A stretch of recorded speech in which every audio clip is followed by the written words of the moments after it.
for oil, a war for gold, a war for money, and a war for souls. A war on terror, a war on drugs, a war on kindness, a war on hugs, a war on birds, and a war on bees. They got a war on hippies. Hi, I'm Liz Reese, and welcome to Voices of Resistance. Today's program is about the Women's March for Peace across the DMZ.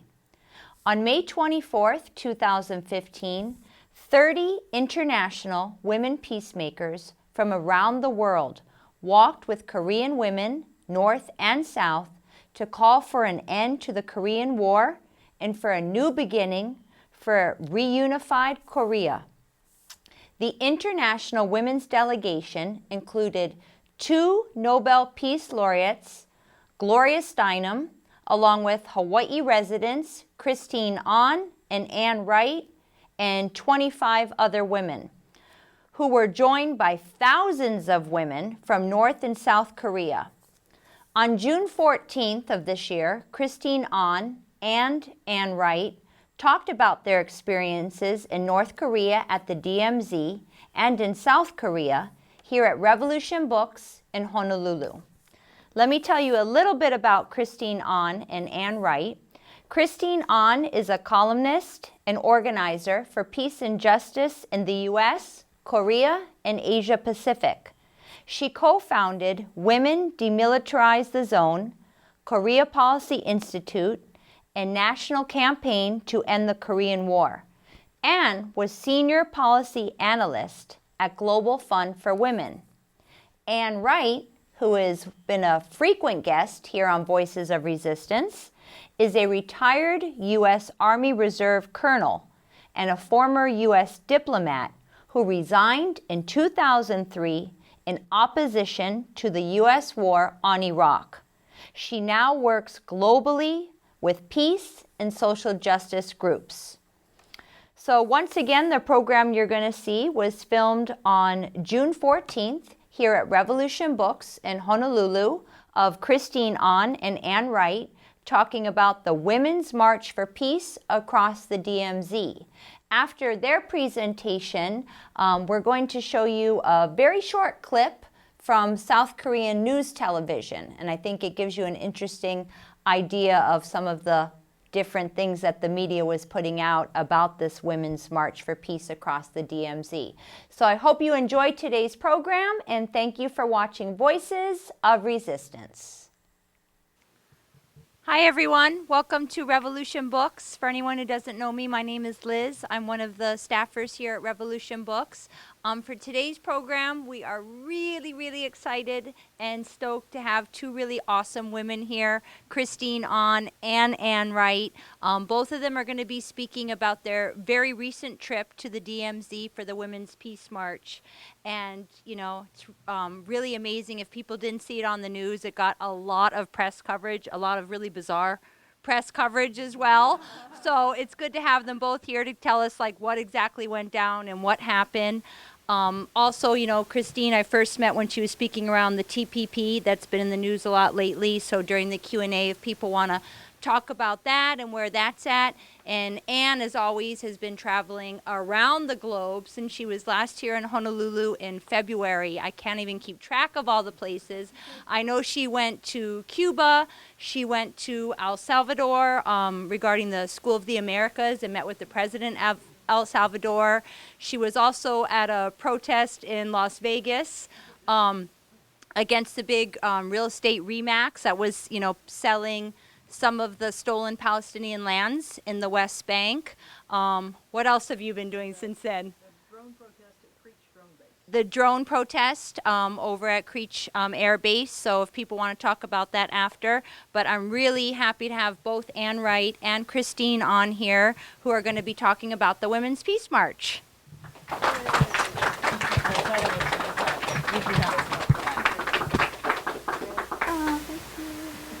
Thank you. Thank you so much, Liz. Thank you. Thank you. Mm-hmm.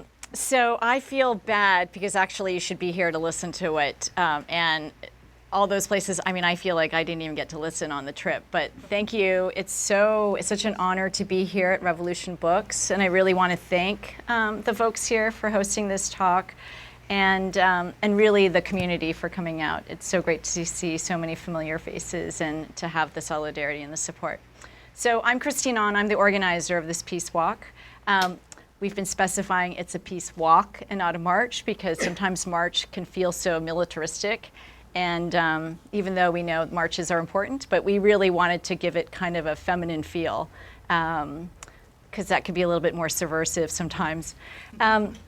So the way that I thought I would break out today's presentation was to start with a video about the Peace Walk, why we were doing it, and then I thought I would do a slideshow of what we did on this 11, 12-day journey, and then intermix during the presentation some videos that we shot while we were both in North Korea and also as we were crossing the DMZ. So let's start, Sharon, really quick with the 3-minute video.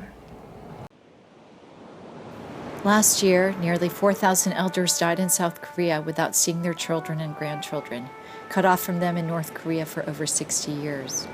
Meanwhile, millions of North Koreans lack the basics of survival due to crippling embargoes against their government, and over 70 million people live in a state of war as conflict can break out at any moment on the Korean Peninsula.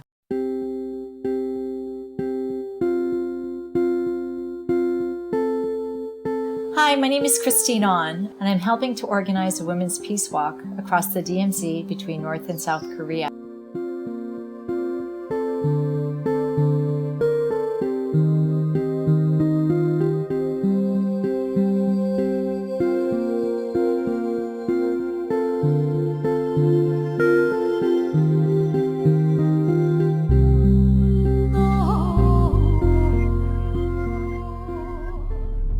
In 2013, North Korea tested its third nuclear weapon, the UN issued another round of sanctions against North Korea, and the US dispatched nuclear bombers. We were within an inch of war with North Korea. The idea for the Peace Walk emerged from a dream I had of families embracing one another, elderly Korean mothers clutching their grown children that they had not seen in over 60 years.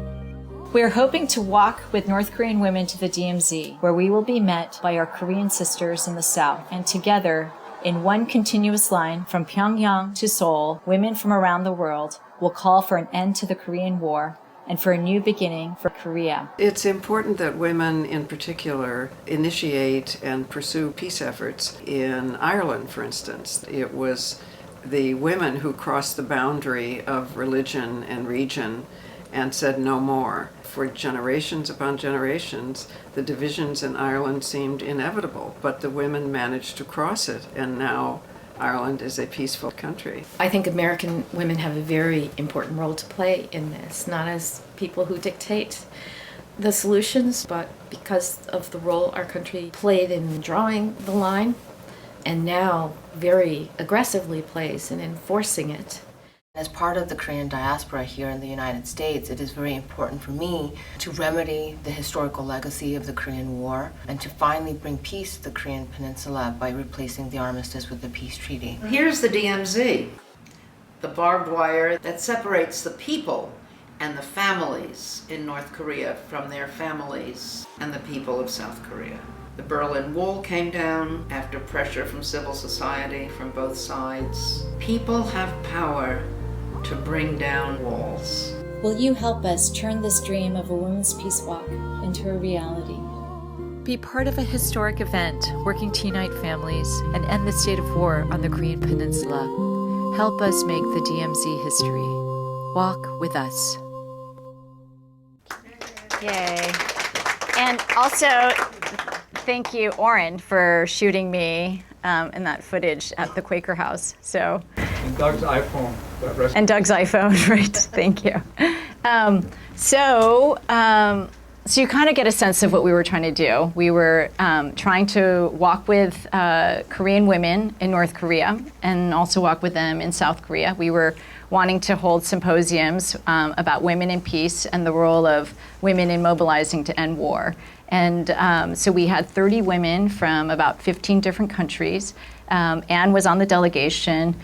We had lots of sisters that were involved with the International Network Against Militarism, so from Guahan, from the Philippines, from I think from all around the world. So, and we obviously had 2 Nobel Peace Laureates, Mairead Maguire and Lema Bowie, and they were really great because they won the Nobel Peace Prize because they mobilized women in ending conflicts in their communities. And then we had, as you saw, Gloria Steinem, which was a huge asset on this journey. So I just thought I would just quickly go through what we did on this crazy 12-day journey. So this is an image of the reunification tower in Pyongyang, and this is where we started our walking. So the next slide, sure. So this is us. We all gathered in Beijing. So this is myself, Gay Dillingham, who worked with Bill Richardson's office, Deanne Borshelin, the filmmaker, and Jody Evans of Code Pink. Is there a clicker that I could do faster or no? Okay, that's okay. Okay, all right, next slide. So basically, when we left to board our planes to Beijing, we had not heard from the South Korean government, or we just had heard from the South Korean government, because I don't know if you had been following the news for months, but basically in March, we announced that we were doing this peace walk. We had hoped by then to be able to say, yes, North Korea agrees to this, and yes, South Korea agrees to this, but things just never rolled that way. And so basically at the beginning of April, North Korea finally announced. I had to go to Pyongyang to basically sit down, explain, have them feel okay that this was not about some kind of subversive effort for regime change. And so once we got North Korea to say okay, then the ball was in South Korea's court. But they had kind of given some indications, and so by mid-April we received an email saying, we will render full cooperation, but the language is very vague. And so finally, as we were boarding our planes to go to Beijing, because you have to go to China basically to take a plane and to pick up your visas to go to North Korea. And so we had heard from the media, the Ministry of Unification said, okay, we're going to allow them to cross. And the road that they want us to take is Kaesong. So basically, there are 2 ways that we could cross from north to south. And one is through Kaesong, which is the road that the South Korean government and the U.S. forces in Korea / UN command wanted us to take. And then the other route was through Panmunjom, which is, we'll see images of it, but basically it's that iconic image that we all have seen of the DMZ, of the soldiers facing off each other, the blue buildings. It's a more symbolic crossing because that is where the armistice agreement was signed. You saw in that in the black and white photo. So in 1953, that's when the U.S., representing the United Nations Command, and North Korea, representing the Chinese Voluntary People's Army, they signed the armistice agreement, basically a ceasefire, halting the war, but they had promised within 3 months to sign a peace treaty. But that has never come to fruition. So we wanted to cross at Panmunjom because it obviously had more symbolic significance.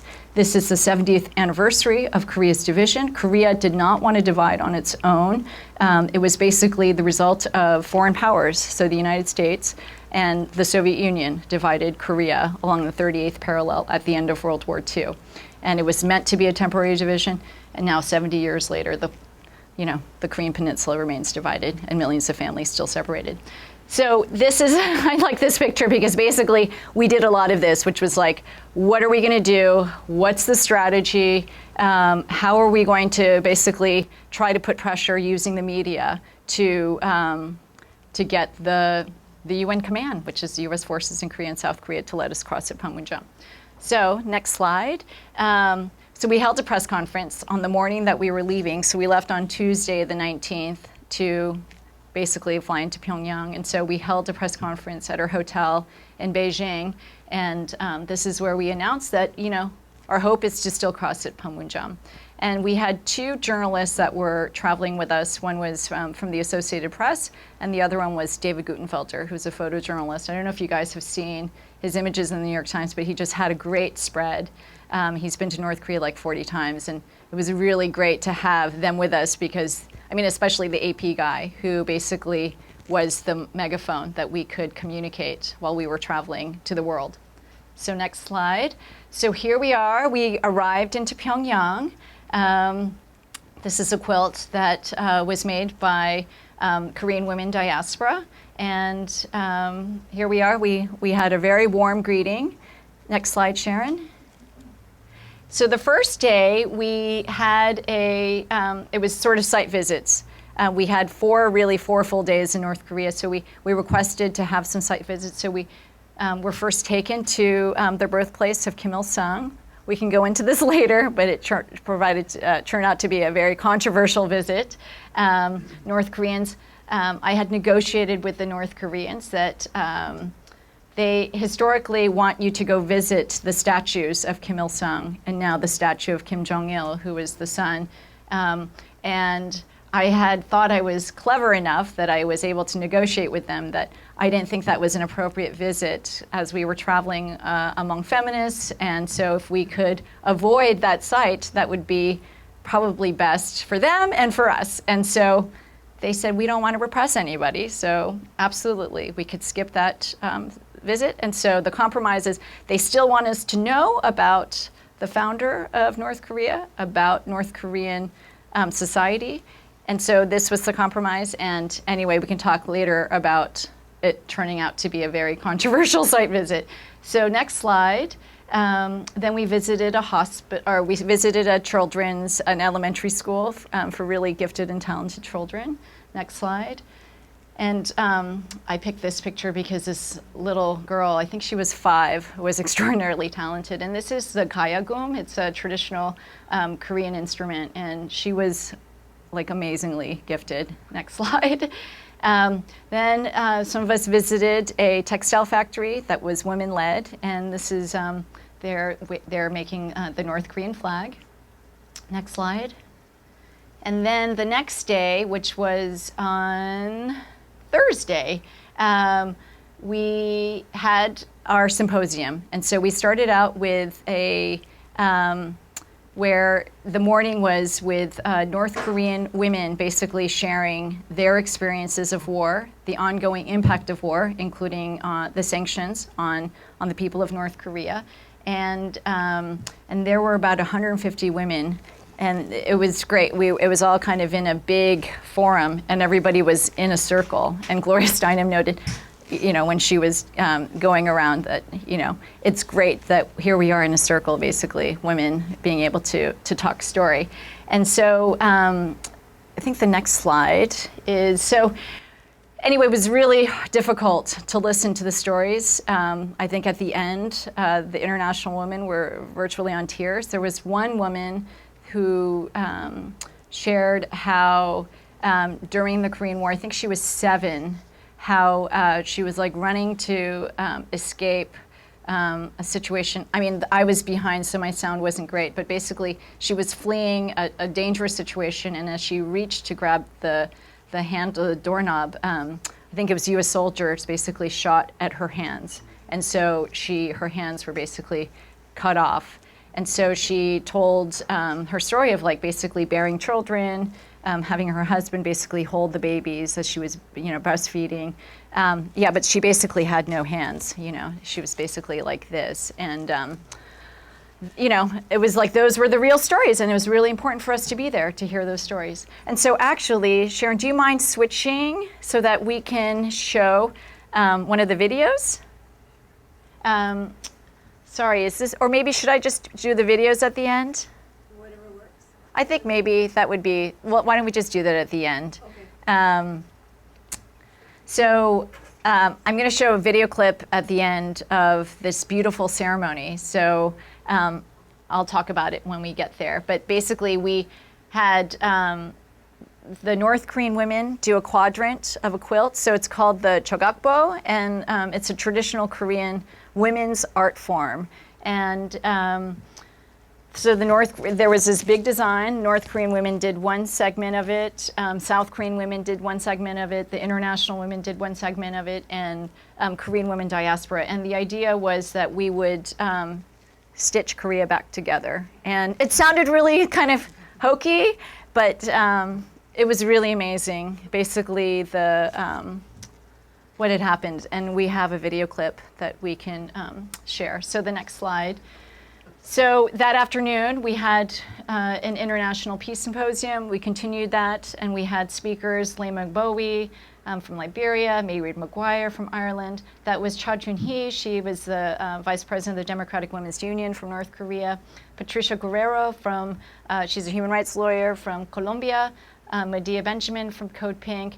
And I forgot what the sister's name was, but she gave a talk about comfort women, and she was from North Korea. And so we had it was also an opportunity for us to share. I mean, we weren't there just to like absorb and gather, but I think it's really important to do trips like this where we can also exchange ideas and tell them, because, as we know, their information is very limited. I mean, I think one of the insights that the international delegation had was that, the women that, minders or guides or interpreters that were with us had traveled, they had, they were fluent in Spanish. And so they, I think that was a real surprise, but it's obviously really important for us to impart information. And so it was really great to have these women leaders, peacemakers, basically talk about their experiences organizing women to, bring down dictators or, end violence in their countries. So next slide.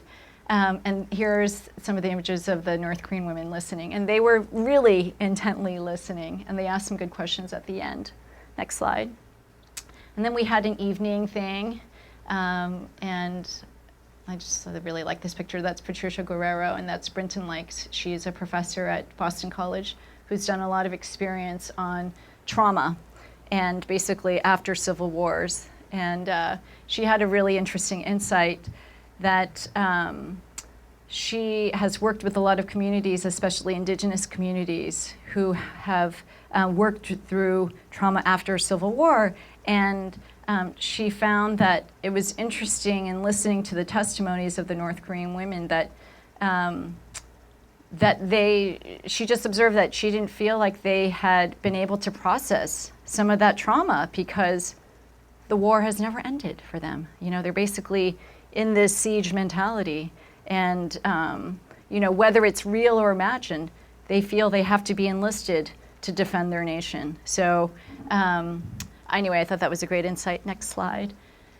This is Hejung. She was with Medea Benjamin, one of our singing leaders. So we were practicing singing a lot on the buses. And we learned this reunification song that we'll show at the end. And then the next slide is, the next day we did a visit to the countryside. This is Myeonghang Mountain. It's beautiful. The next slide is, so this is the Friendship House. And this is a very peculiar place. It's where all the gifts that have been given to the North Korean leaders are basically warehoused. I see Steph and Caitlin back there. They've been there. And so it's a very, it's an interesting place. And I think it was really difficult for the international delegation to go there because there's no oxygen. I mean, basically everything is like hermetically sealed. And you have to wear these foot coverings so that you don't, contaminate at all.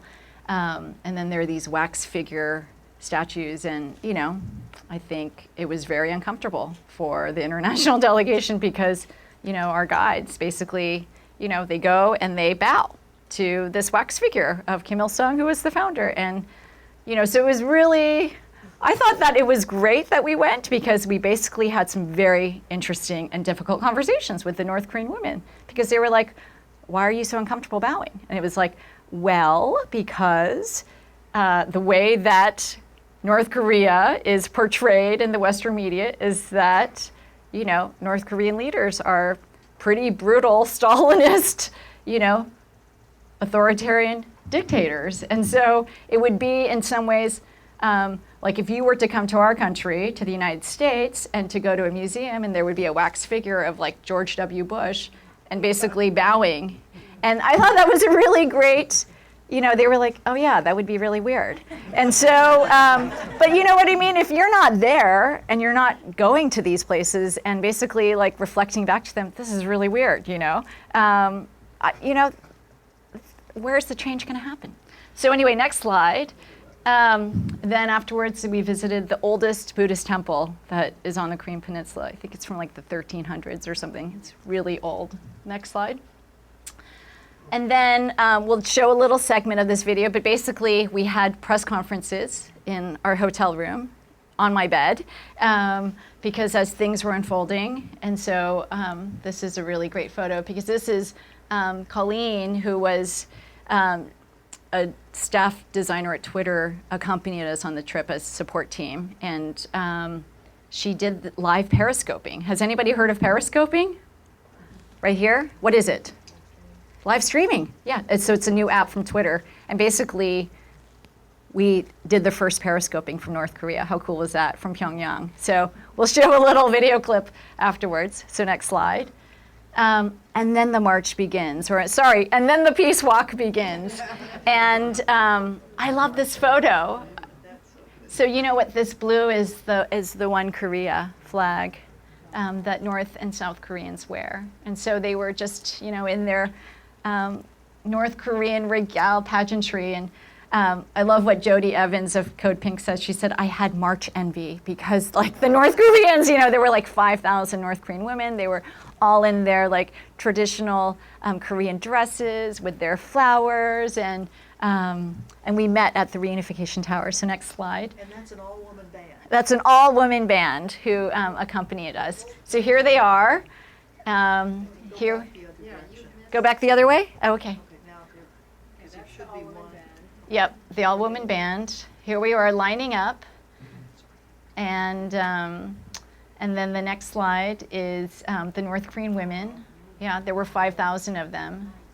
Yeah, it was really it was so surreal to be experiencing it. The next slide. So there's Anne walking. The next slide. And as we were walking, they were cheering us on. They were screaming, 통일, 통일, and 자주 통일, reunification on our terms, Next slide.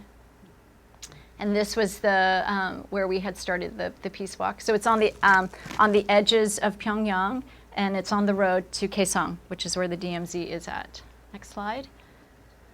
And then we get to Kaesong, and we do another walk with the women in Kaesong, and there were 2,000 women in Kaesong. So this is right before the DMZ. So this is actually the morning of when we cross on the 24th, the Sunday. And next slide. So this is where we begin, and they both had different feels. I mean, obviously the one in Pyongyang was much larger scale. It was much more this kind of, show.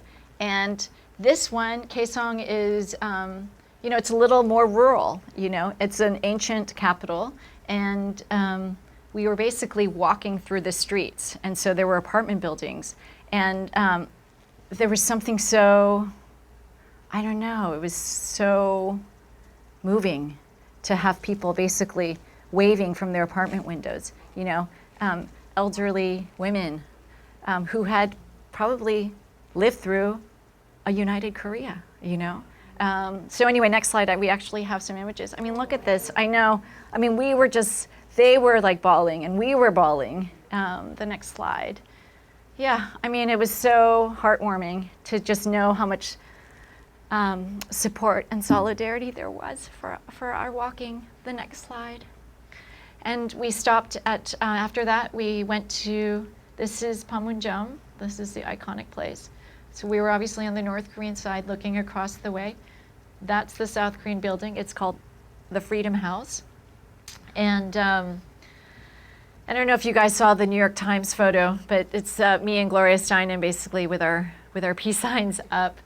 We were basically waving our peace to them. And this is obviously where we did not cross. Next slide. We got a tour of Panmunjom. We heard from the North Koreans' perspective about the war and what happened. This is Medea, this is Hyungyang. They were very enamored with this general guy. It's like, oh God, militarism just even impacts the peace women. Men in their suits. Next slide. This is the house where the armistice agreement was signed. Next slide. I didn't bring in pictures, but we had this really great action. You know, you're like with these feminist women peace activists, and they do all sorts of crazy stuff. And so they like unveiled, you know, the quilt, and we were all singing and dancing inside that place where the armistice agreement was signed. And then we had a little mini press conference, and we read our peace declaration that we had actually signed with the women in North Korea and the women in South Korea. It did include human rights, so we can talk about that later. Next slide. And basically, this is the day that we're crossing the DMZ, it's Sunday. It's May 24th, which is International Women's Day for Peace and Disarmament. We chose that day for that reason. And basically, you know, now what we were negotiating was, are we going to get to walk across the DMZ? And basically, South Korea had said, we're sending a bus, and you're gonna basically take a bus and be bused across the DMZ. And so the one benefit, well, many benefits, but one of the benefits of traveling with Gloria Steinem is obviously her access. And so she had access to Samantha Power, who is the ambassador, US ambassador to the UN. And so we had basically, while we were in Pyongyang, negotiated that, okay, basically it's not looking like we're gonna cross at Panmunjom. And we had a real split within our group because there were those that said, we gotta do it. The women in South Korea are expecting us to cross at Panmunjom. And those of us that felt, and so I guess I just disclosed, those of us that felt, you know, I don't think this is the right time. I don't think it's the right time. I mean, basically the tension on the Korean Peninsula is really bad. This is the first thing that they've agreed upon, is that they're going to allow us to cross at Kaesong. And I mean, for me, I think the real reason why I said, let's just do this, is North Korea said, we can't let you cross at Panmunjom, because they're basically, the South is basically saying, we can't guarantee your safety. And so if anything were to happen to us, I mean, look at how North Korea is so vilified in the media. The blame would fall on North Korea. I don't know, there was just too many uncertainties. And I personally had my husband and my daughter, 3-year-old daughter, waiting on the other side. And I already knew that things were so tense already. And I just felt, you know, we're here to make reconciliation. We don't want to create more conflict. So we basically decided, so now we were trying to negotiate, we would like to walk across the DMZ. And so here we were trying to bust through, but, you know, and they were like, no, I don't think so. And so, but we walked right up to the line, and then we had to go through customs. So next slide. This is, you know, basically saying farewell. And, you know, people were in tears. I mean, there's something very emotional about leaving North Korea. I mean, it was a very intense trip anyway, but, you know, you just don't know if you're ever going to go back. And so it's very difficult to go back. So it was a very heartfelt goodbye. Next slide. And so this is at Dorasan Station in South Korea. So basically we were bused. We stopped. We had a letter from Samantha, the email, and, you know, we basically requested that the bus driver stop. The U.S. forces in Korea basically met us, you know, at the 38th parallel. And, you know, we thought, Anne came out and like flashed her badge, you know, her military service badge. And, you know, we tried our best, and they kind of gave us, yeah, sure. And we got on the bus. We thought, okay, they're going to at least like stop from checkpoint 5 to 6, and then we're going to be able to walk. Well, none of that happened. They basically just bussed us right through the bus station, and we got to Dorasan Station. And, you know, we were happy. We crossed the DMZ. We did what we wanted to do. But we basically get there, and this is, we go through customs. They basically go through, Anne didn't experience this, but some people's like books were confiscated that they had acquired in North Korea. And 4 of us were given a letter that basically said, and I was the only person they singled out to try to get to sign. But basically it said, you know, if you say anything political, you know, deported. And so I was like, wow, what a welcome. Welcome to South Korea, to freedom. And so we get to there, and basically our South Korean partners, basically were really afraid because there were 1,000 riot police, South Korean riot police. Apparently there were counter-protesters. There was potential violence, like acid being thrown at us. There was, I think the intensity, I wasn't quite anticipating. I mean, here we were women, we're wearing white with our like rainbow scarves, and there was gonna be potentially that kind of violence directed at us, and especially at you right here, 100 pounds right here. So it was a really intense, like, okay, and who's gonna speak at the press conference? And basically we had to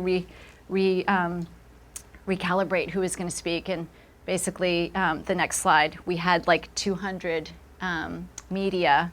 Next slide, actually, it shows it even more intensely. It was this intense room. I mean, it was probably the size of this room. And there was like 200 of them. They were like wolves, And basically, we had to go through this like laborious process with customs and, the peace walk. They were waiting for us on the other side. And so, we gave a very short press conference, and Gloria Steinem spoke, May Reed McGuire, and Lema Bowie, and they were really great. And they basically said what needed to be said, and then we then joined the peace walk. So the next slide. And here we are on the bus, and basically we see the women from the South coming to greet us. Sophie was among the activists in the South there to meet us. Next slide. And so here we are, we're walking with the women in South Korea. Next slide. I think there were about over 3,000 people on the South side to meet us in Paju. Next slide. And this is my husband and my daughter, who was so happy to see me. Next slide.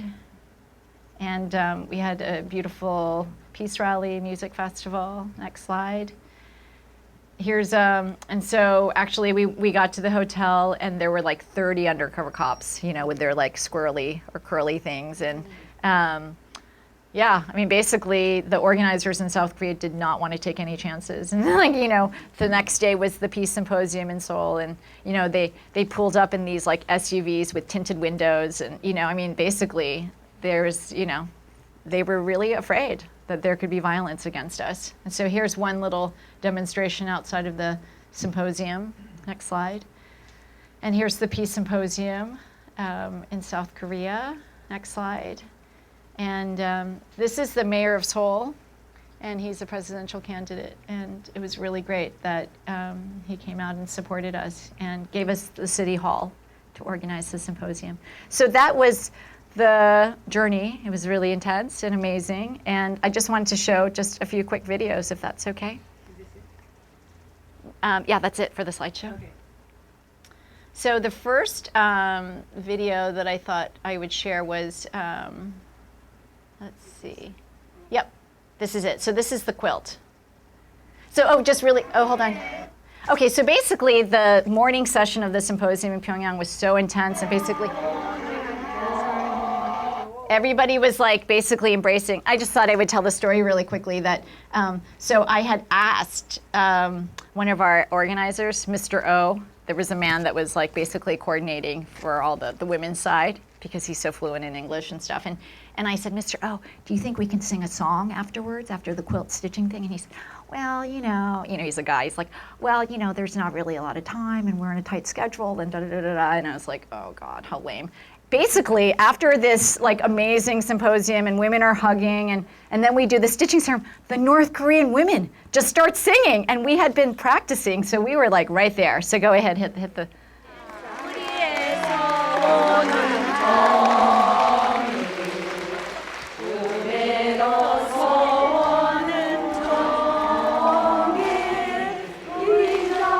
That's the woman who had her hands cut off.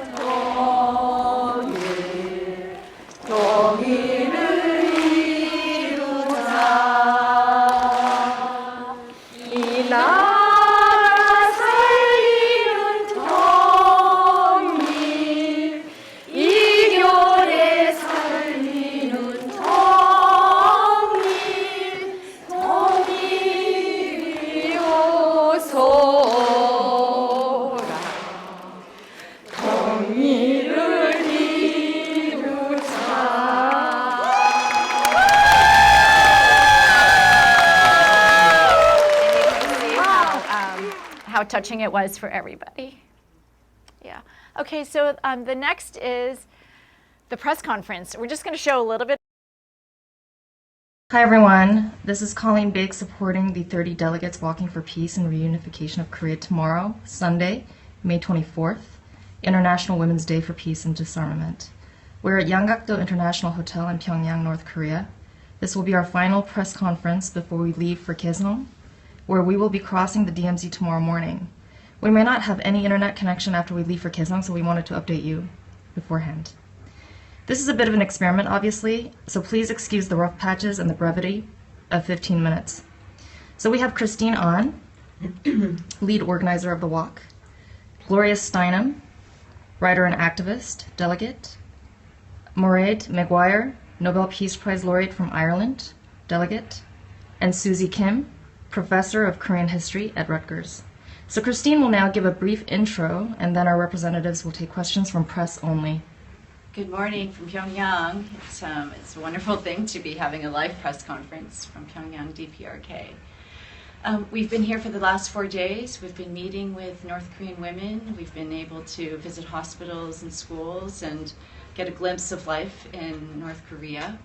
And this morning we are about to board a bus to go to the Reunification Monument. This is kind of an image of where we're heading towards. It's a monument that's on the outskirts of Pyongyang, on the road towards Kaesong, where the DMZ is, and you can see the two Korean women holding up one Korea.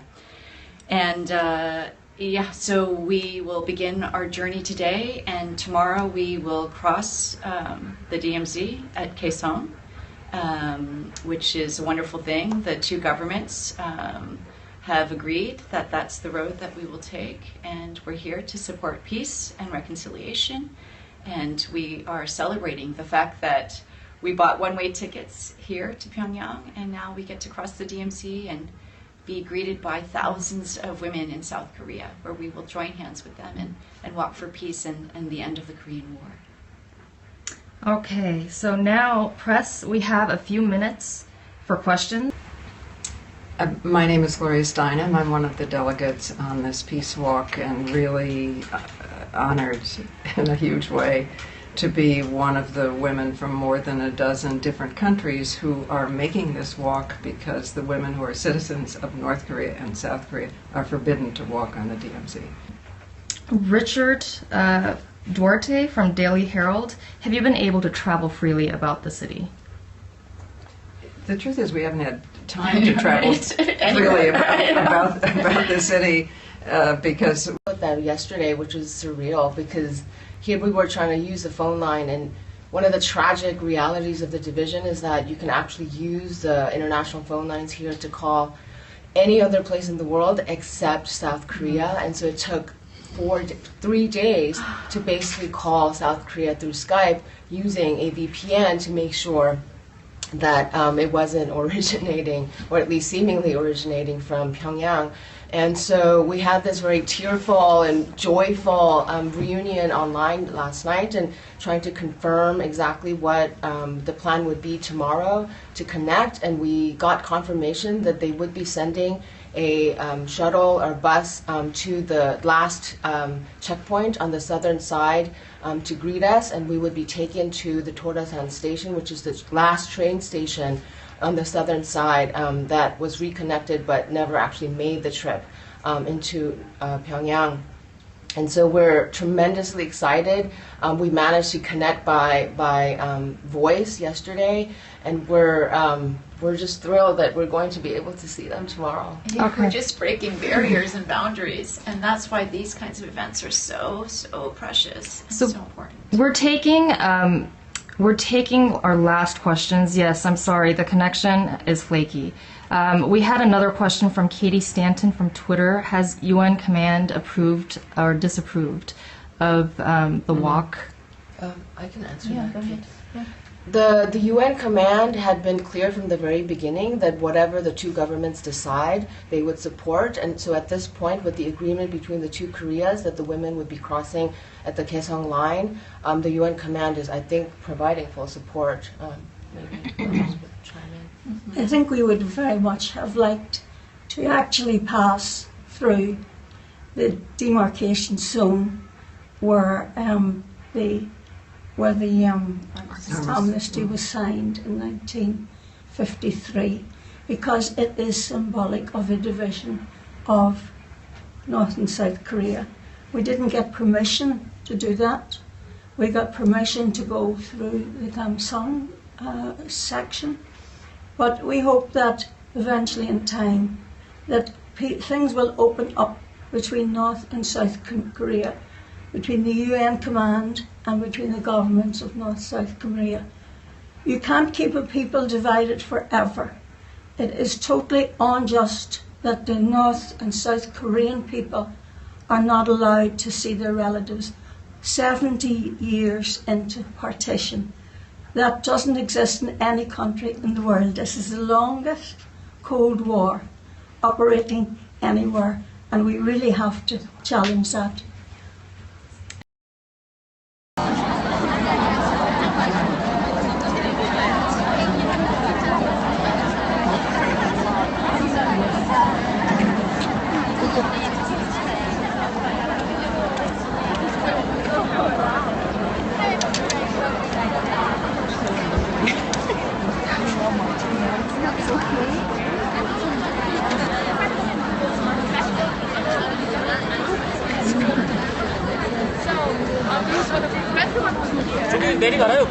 So we have platform only there.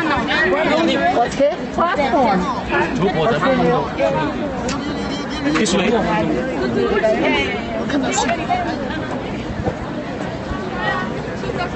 We are at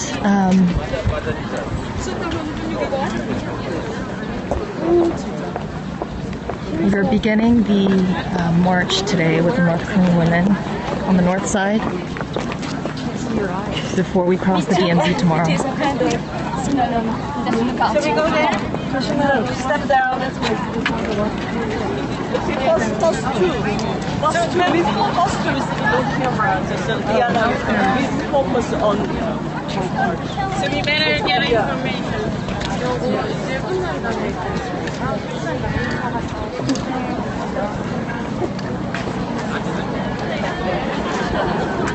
Media team.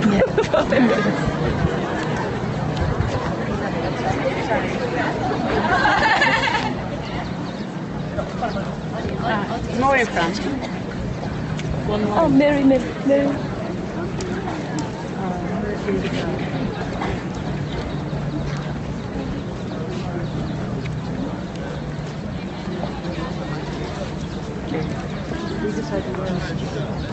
우리 이렇게 같이 섞였으면 더 좋을 것 같다. 노스 코리안 워먼하고 인터내셔널 워먼하고 그게 낫지 않을까?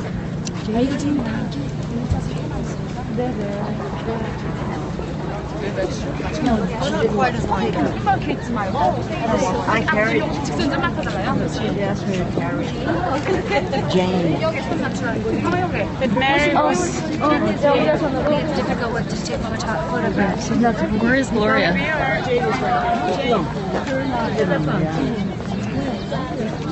Supposed to not take pictures. We were. Yeah. Oh, you are. You are media team? Okay. It seems like we need another second row. Line up. So you line up. Yeah. This is so intense.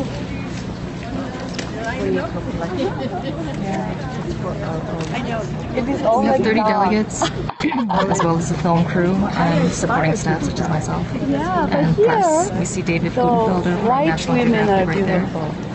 We are allowed to cross.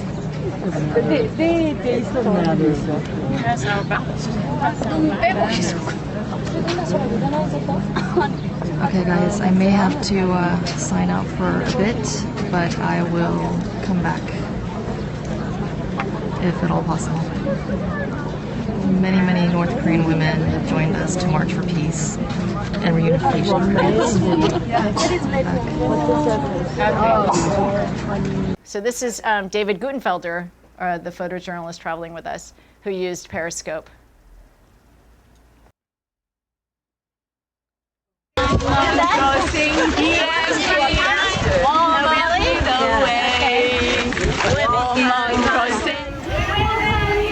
These are like Periscope, I guess people people can heart when they like things, so people are hearting.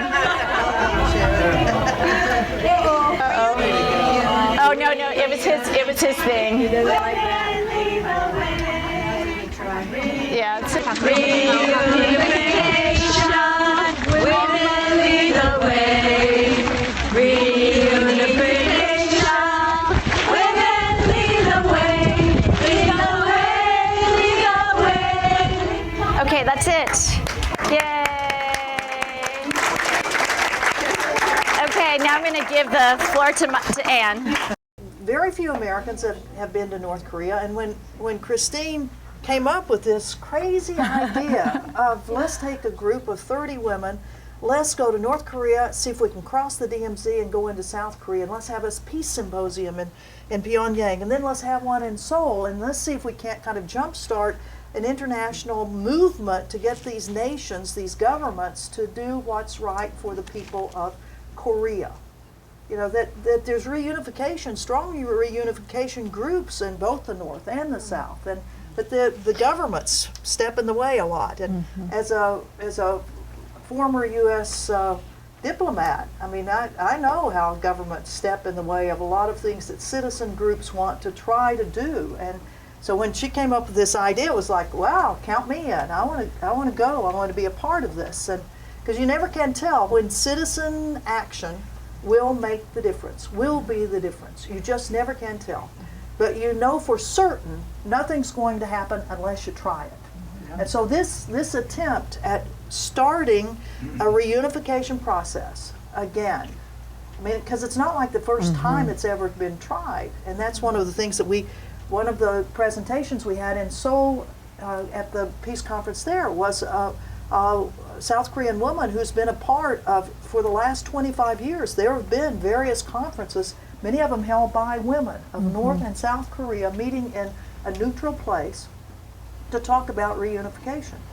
So, but right now, as Christine said, this is a very, very tense time between the North and the South, and of course the South being the United States too. So for us to take an opportunity to go first to the North, and to, one of the things that, having been in the U.S. diplomatic corps for such a long time, and having served in Central Asia, and having been in the Soviet Union, the last days of the Soviet Union, to see the similarity of what the city of Pyongyang is like. It looks in its downtown area and the governmental areas as Moscow does. It looks like Tashkent. It looks like Bishkek. It looks like every one of the former Soviet Union places that have the big monuments to the leader or to the system.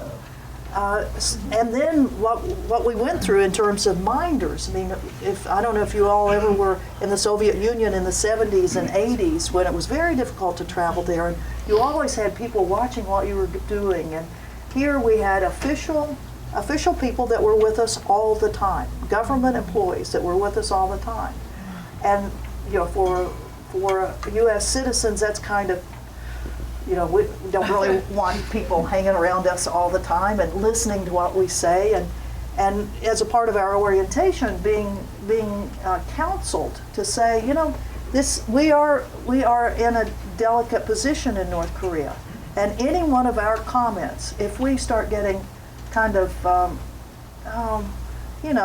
it's the way a lot of us do, can be a little sarcastic when we see things that are, that's pretty stupid, what's all this about? And Christine and all of those who've been to North Korea before said, one little slip of the tongue and our whole mission may get torpedoed. So just keep a lid on it, think twice before you speak, and recognize the history of North Korea and why the North Koreans are very, very watchful, very vigilant about what goes on in their country. Because as Christine said, they are under threat every single day.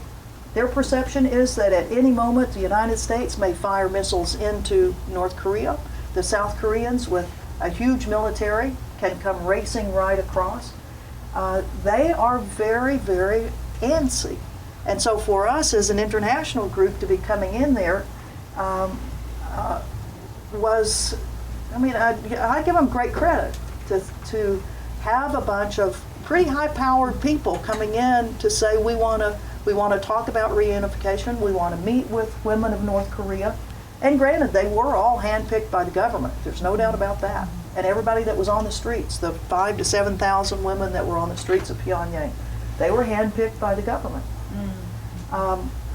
That said, this is, in my opinion, it was a historic event that Christine and all of the negotiators, and you talked about negotiating. As a diplomat, I am really impressed with what you all were able to accomplish. That you persisted and came with a tone and an attitude that the North Koreans could work with you, that you could go to South Korea and get the South Korean government, which can be more obstinate than the North Korean government, to get them to have some level of acceptance of this. The citizen activists on the South Korean side, I think, had a very difficult time, and yet they persisted too. So this whole event of 10 days could take place. You know, when we think about the history of the Korean Peninsula, I mean, how many of you all were around during the Korean War? Yeah. And did anybody serve in the U.S. military during the Korean War?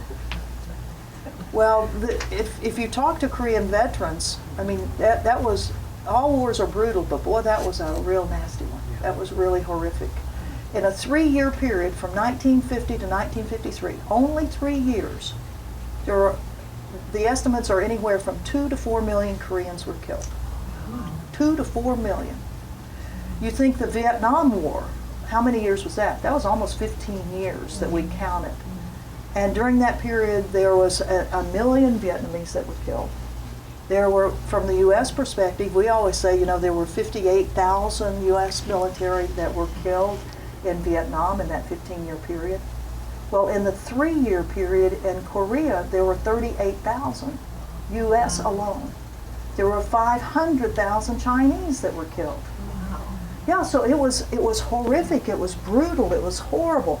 And the U.S. policy on that war was, and the generals, there are endless quotes of U.S. generals saying, our objective was to level, to destroy everything there was in North Korea. And they about did it. They just about did it. So when you think of North Korea now, where they have had to rebuild every single thing, and South Korea certainly suffered tremendously too, but not to the extent that what happened in North Korea. So everything that you see essentially has been built up in the last 70 years, and that's under intense international pressure. So it really was quite a remarkable trip that we went on. And as you look at these books as they're passing around, and you see, I mean, the North is a very beautiful place. There's very beautiful things. And you know, if the sanctions could ever get dropped, if there could actually be a reconciliation of some sort, a reunification, the potential for North Korea is certainly there. And you have to the south, you know, one step away, you have one of the most developed countries in all of Asia. The South Korean economic engine is unbelievable. And yet, just, you know, right across the border, you have an area that is not developed, very underdeveloped, except for a few things. I mean, how many of you all would have ever suspected that you can go on a beer tour of North Korea? Yeah, they're advertising tours of North Korea that come out of Beijing, and they have beer. They make beer. They make good beer there. So they've got that going on. How many of you all knew that there are professional animators, people that they're professional that do cartoons for, apparently, for the Disney Corporation. Some of the cartoons have been done in North Korea. Let's see, okay, a country that was decimated 70 years ago has had sanctions under it for 70 years, that still has developed satellites, that has developed long-range missiles, that has developed nuclear bombs. They ain't dumb people. They are not dumb people at all. That said, there are areas of the country that have not had the best of the education, the best of health. We know that. We know that. And we know that there are prisons, there are gulags. Proportionally, there are more Americans that are incarcerated, though, than there are in North Korea.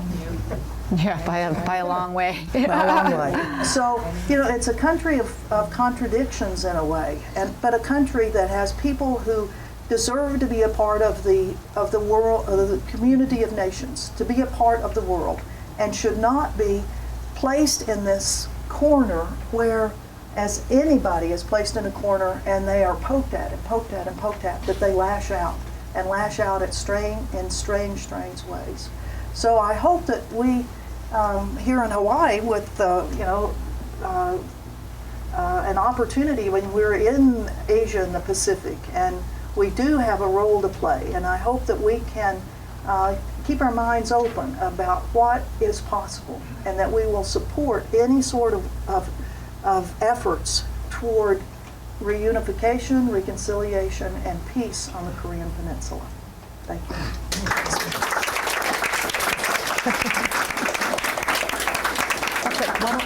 Shall we do questions and answers? 후보 횡단을 추진 중인 위민 크로스 DMZ 회원들이 Hi, my name is Christine On, and I'm helping to organize a women's peace walk across the DMZ between North and South Korea.